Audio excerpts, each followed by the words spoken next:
Today, I'd like to talk about two potential paths forward to address the number one challenge facing families today, inflation. This will not be my only speech on inflation, I'm sure, but when you look at the economy today, it's clear we've made enormous strides. And our plans and our policies have produced the strongest job creation economy in modern times.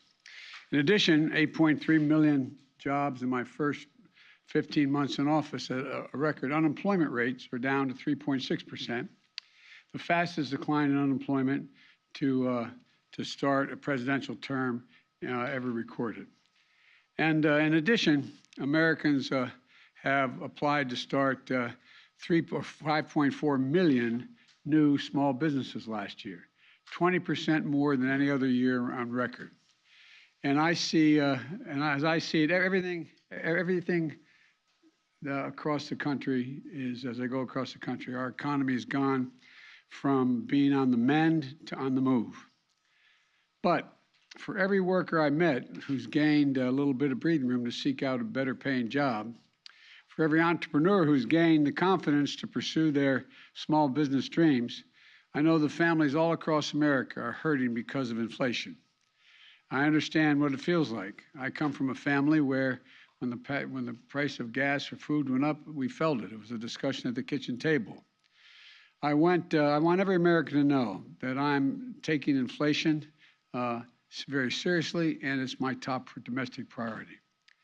And I'm here today to talk about solutions, and there's going to be more we're going to have to talk about as well. But first, I want us to be crystal clear about the problem. There are two leading causes of inflation we're seeing today. The first cause of inflation is a once-in-a-century pandemic. Not only did it shut down our global economy, it threw the supply chains and demand completely out of whack, especially in countries where more effective recovery responses weren't available, especially in those sectors that rely on semiconductors. These supply challenges have been further hampered by the onset of Delta and Omicron viruses. And you've all seen it, you've all felt it. And this year we have a second cause, Mr. Putin's war in Ukraine. We saw in March that 60% of inflation that month was due to price increases at the pump for gasoline. Putin's war has raised food prices as well, because Ukraine and Russia, two of the world's major bread baskets for wheat and corn, are essentially completely stalled. Ukraine has 20 million tons of grain in storage in silos right now. They're trying to figure out how to get out of the country into market, which would reduce prices around the world. Normally we'd have already begun to export them into the market, but it hasn't because of Putin's invasion. So we're working with our European partners to get this food out into the world so they could help bring down prices. But it's difficult because, again, of Putin and the Russian invasion of Ukraine. And those two major contributors to inflation are both global in nature. That's why we're seeing historic inflation in countries all over the world. But here's the good news. Because of the actions we've taken, America's in the stronger position to meet this challenge than just about any other country in the world. Some of the roots of the inflation are outside of our control, to state the obvious. But there are things we can do and we can address, and we need to do. That starts with the Federal Reserve, which plays a primary role in fighting inflation in our country. I put forward highly qualified nominees to lead that institution, and I strongly urge the Senate to confirm them without delay. The Fed has dual responsibilities. First is achieving maximum employment, and second is stable prices. And while I'll never interfere with the Fed's judgments and decisions or tell them what they have to do, they're independent. I believe that inflation is our top economic challenge right now, and I think they do too. We've built a strong economy with a strong job market. And I agree with what Chairman Powell said last week, that the number one threat is the strength, and that strength that we built is inflation. So the Fed should do its job, and it will do its job, I'm convinced, with that in mind. Now, As I said when I came to what Congress and the President can do to fight inflation, Americans have two potential paths forward. The first is my plan, the Democratic plan. Plan put forward by congressional Republicans is a second alternative. Here's how each of us would tackle inflation. My plan is to lower everyday costs for hardworking Americans, and lower the deficit by asking large corporations and the wealthiest Americans to not engage in price gouging and to pay their fair share in taxes. The Republican plan is to increase taxes on the middle-class families, let billionaires and large companies off the hook as they raise prices and reap profits at record amounts. And it's really that simple. But let me explain why this choice is so important. Let me start with the Putin price hike, high gas prices, and energy prices. My plan is already in motion. I led the world and other countries to join with us to coordinate the largest release of oil from our stockpiles of all the countries in history, 240 million barrels to boost global supply. Here at home, U.S. oil and gas production is approaching record levels. In fact, we produced more oil domestically in my first year in office than my predecessor did in his first year. To further drive down prices, my administration is allowing the sale of gasoline using homegrown biofuels this summer, which wasn't allowed before. And to reduce our dependence on foreign oil and reckless autocrats like Putin, I'm working with Congress to pass landmark investments to help build a clean energy future as well. From tax credits for businesses to produce renewable energy, to tax credits for families to make their homes more energy efficient.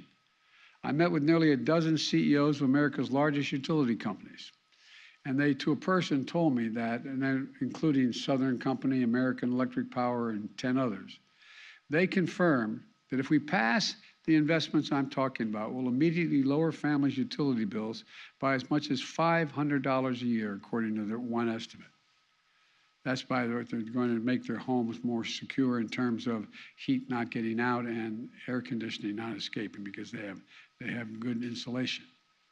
Now, what's the congressional Republican plan with respect to energy? First of all, their plan is to give oil companies a free pass.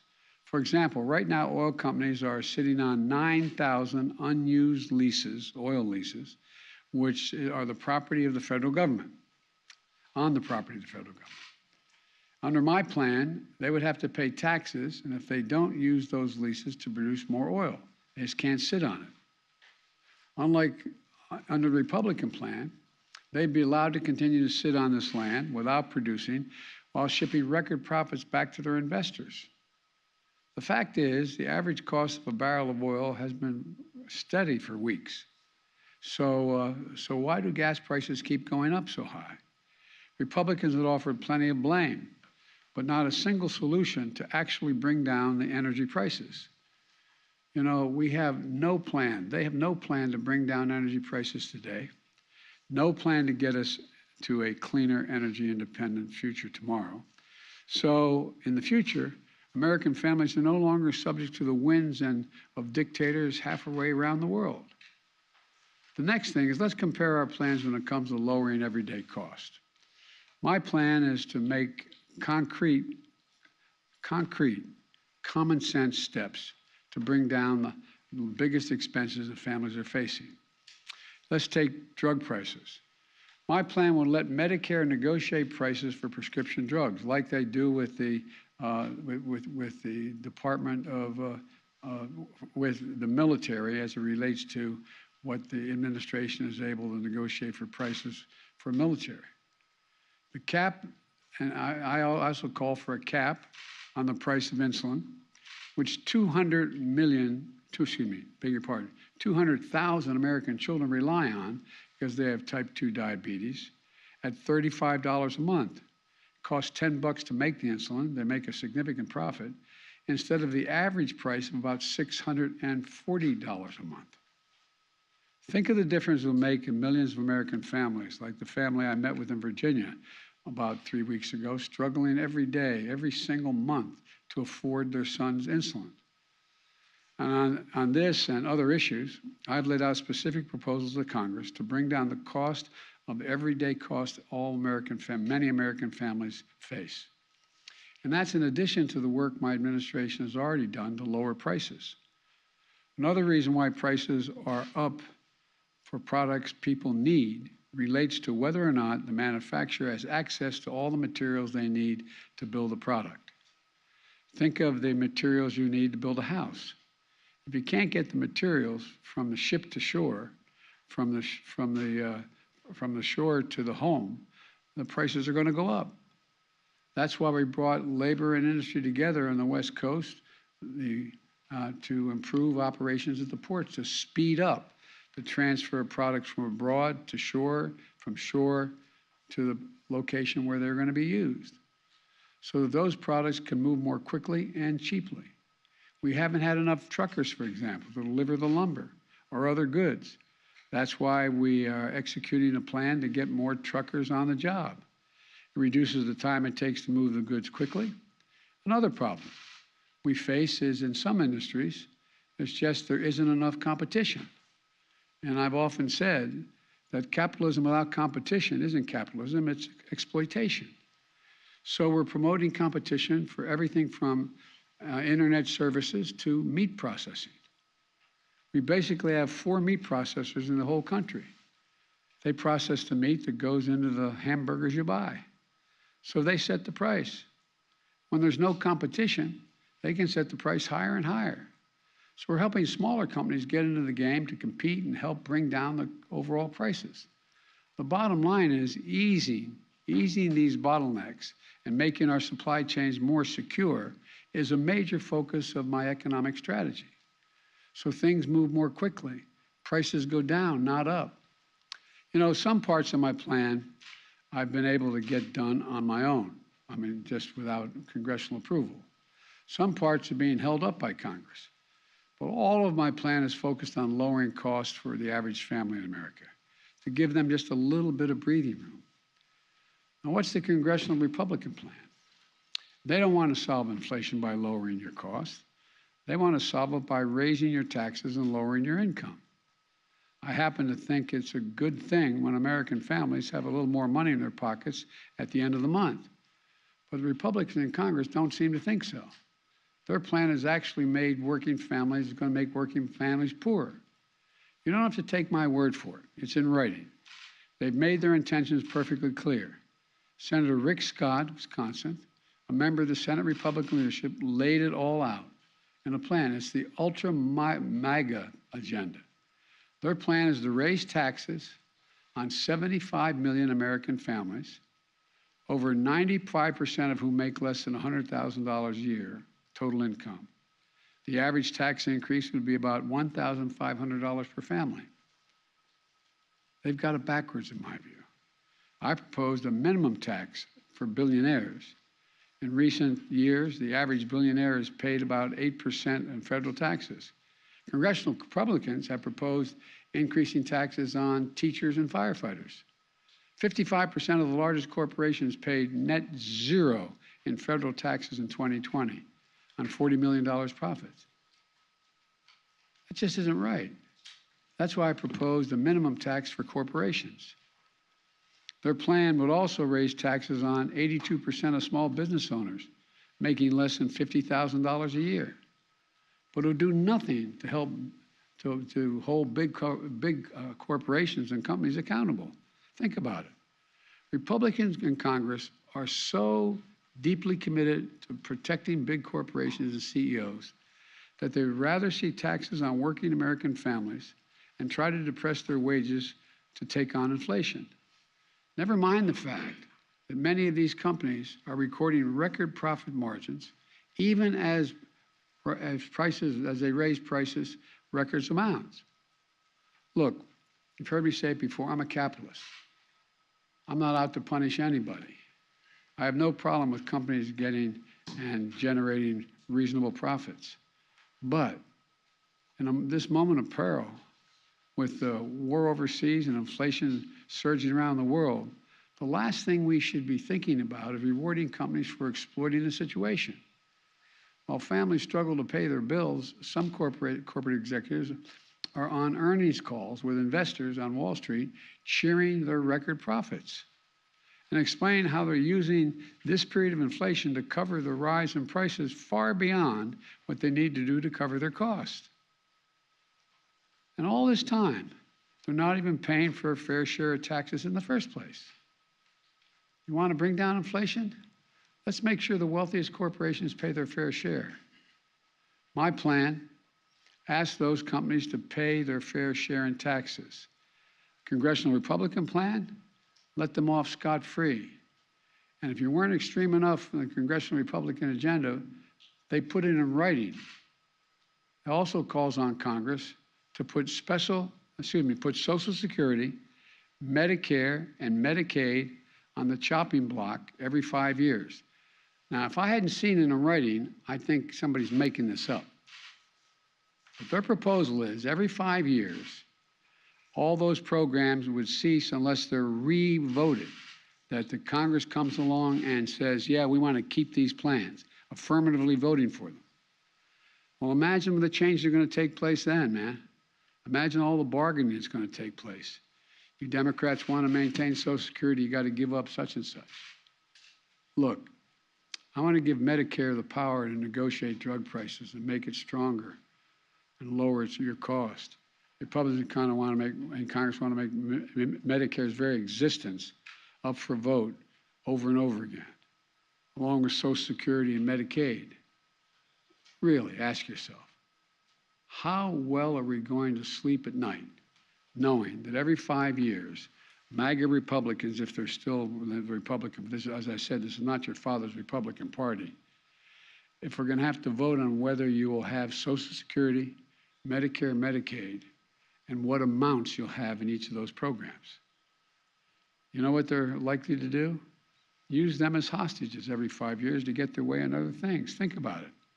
Give us another tax cut for billionaires or Social Security gets it. Stop investing in clean energy or we're gonna kiss your Medicare goodbye. It's outrageous. It's outrageous. I can't believe that the majority of Republicans buy onto Scott's plan, but that's a plan in writing, and he's in the leadership. Finally, let's do one more comparison.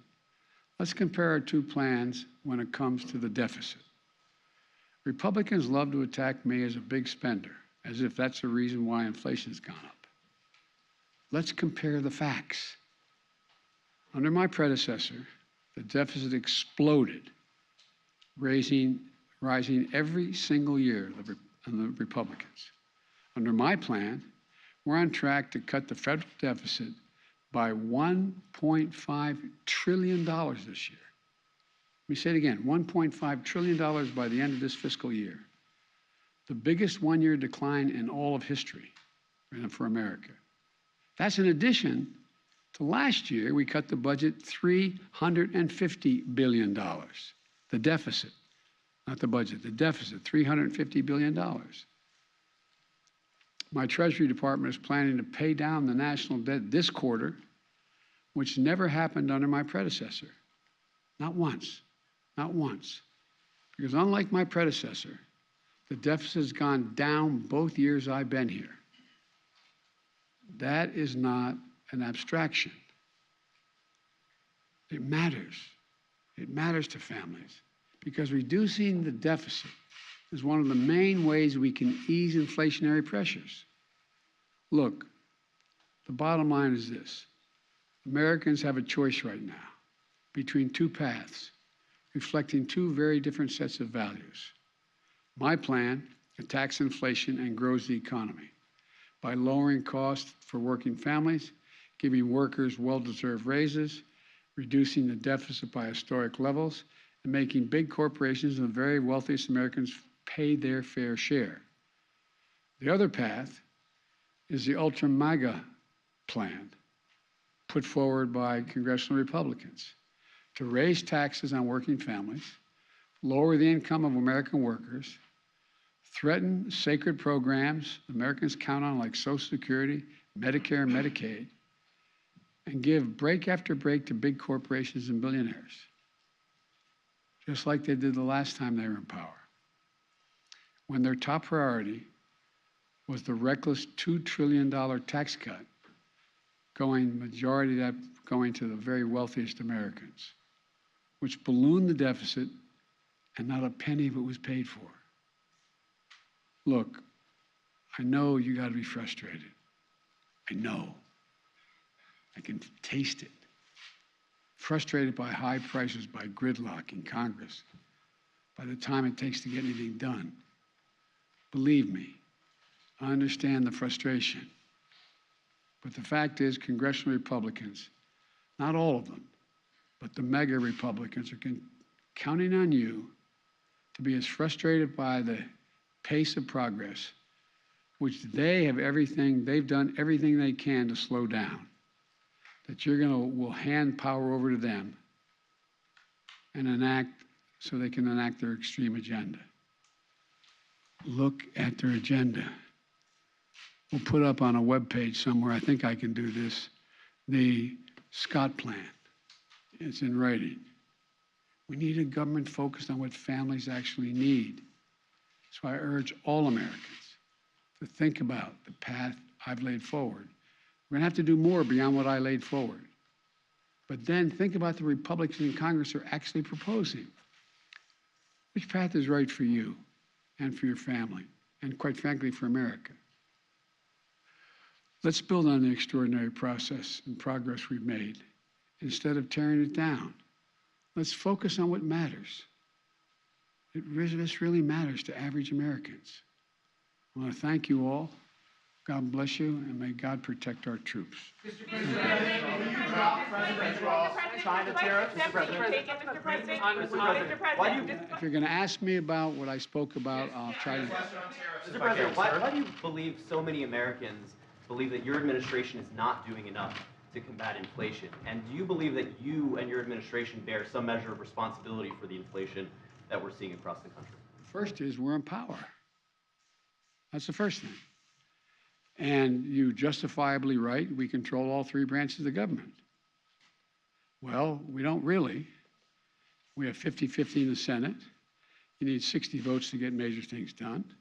I've been pushing the things I've been proposing here. You've heard me speak to today since I got in office. And I need to get 60 votes to be able to even pass them, number one. Number two, I think that, they're not focused. All they're focused on, understandably, is the problem they're facing. They get a 5.5% raise, an average raise in their salaries, and yet inflation exceeds that. And they look around the world, and they know that a lot of it's extremely complicated. And so they're frustrated, and I don't blame them. I really don't blame them. There's a lot we have to do. But you know as well, I shouldn't say you, I think what I have to do is explain in simple, straightforward language what's going on. Like, the reason why 30% of the inflation last year is because automobiles cost more. Why'd they cost more? They couldn't get the computer chips to make them. People were making a lot more money. They wanted to buy the automobiles. They couldn't buy them because the costs went up so high because there were so few of them. The same way this year. The same way this year, the reason why prices are up. They understand, but they don't. Look, most people, the vast majority of Americans are hoping that their government just takes care of the problem and they don't have to think about it in detail at the kitchen table or at the dinner table. And that's understandable, no matter what their background. But right now, it's confusing. There's a war in Ukraine, and they're scratching their heads like, what the heck is Russia doing? Should we be helping? They think we should be helping the innocent Ukrainians. But what impact does that have? Do you think the average person, whether they have a PhD or they have any other job, sits and thinks, wow, there's thousands of tons of grain in elevators in Ukraine that can't get out. And Ukraine's one of the biggest producers of corn and wheat. I wonder whether that's the reason my prices are up. Do you take any responsibility for the inflation in this country? Do you take any responsibility for your policies? I think our policies help, not hurt. Think about what they say. The vast majority of the economists think that this is going to be a real tough problem to solve, but it's not because of spending. We've brought down the deficit. The bottom line is, how much does America owe? How much in the hole are we going? We're reducing that. Today you have retail gasoline prices and diesel prices at record highs. Yes. Yet you have yet to ask Americans to consume less. You're a train guy. Have you ever thought of your administration asking Americans to drive less, to take public transport? Well, if you ever raised a family like mine, you don't have to tell them. They're doing everything in their power to figure out how not to have to show up at the gas pump. That's why, for example, one of the things that's going to help a lot, but it's going to take time, is our infrastructure bill. The truth is, they don't have that many options in terms of transportation around the country right now. If you live in the Northeast Corridor, you do. If you're driving back and forth between Baltimore, Washington, New York, et cetera. But you don't have many choices. You don't have a whole lot of choices to deal with other aspects of transportation in terms of local transportation. And so what happens is, and unless they're electric, we find ourselves the cost of flying, buying a ticket on a plane costs more because of gas prices. So this is a process. But it's a process that I've been consistent about, wanting to lower prices and shift to renewable energy so we're not as dependent. I have conversations almost every day. Well, that's an exaggeration. At least twice a week with one of my European counterparts, heads of state, on how can we help them, in fact, wean themselves off of Russian oil because they're so totally dependent. So we're working like the devil to help them transition, because as long as Russia's able to make money selling oil, they're going to continue to be able to do the bad things they're doing. So there's a lot. It's really complicated. I'm not suggesting American people can't understand it. They understand it, but they have, they're working 8-10 hours a day just to put food on the table. And so I think what's happened is we have, in a sense, I never expected, let me say this carefully.